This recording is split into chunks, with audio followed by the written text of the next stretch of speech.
تو ایک تو یہ ہے سب سے پہلی چیز رمضان المبارک کی آمد سے نیت انسان یہ کر لے، اور خواتین بھی اس بات کی نیت کر لیں کہ رمضان میں اپنے اوقات کی حفاظت کرنی ہے۔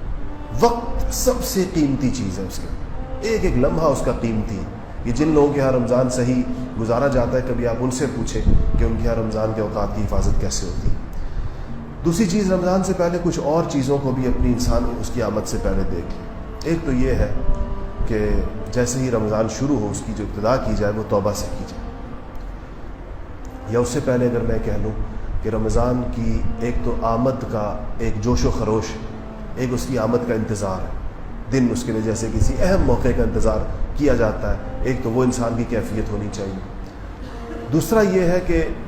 چاند دیکھنے کا اہتمام کرنا چاہیے، خواتین کو بھی کرنا چاہیے، مردوں کو بھی کرنا چاہیے، گھروں کی چھتوں پہ چڑھ کے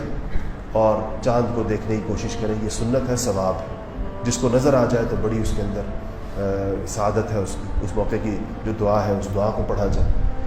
پھر انسان اپنے اثر نو اللہ جل شانہ سے توبہ مانگے۔ اب چونکہ رمضان کا مطلب ہی یہ ہے، مغرب سے شروع ہوگا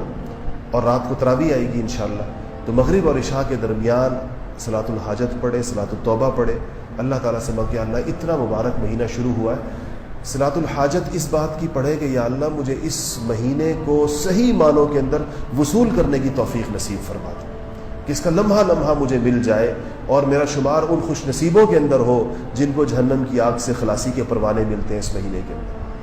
اور توبہ اس بات سے کرے کہ یا اللہ جتنے اوقات غفلت کے اندر گزر گئے آج سے پہلے، میں ان سب پہ توبہ کرتا ہوں، توبہ کرتی ہوں، اور اب اس مہینے کو صحیح معنوں کے اندر گزارنے کا عزم کرتا ہوں۔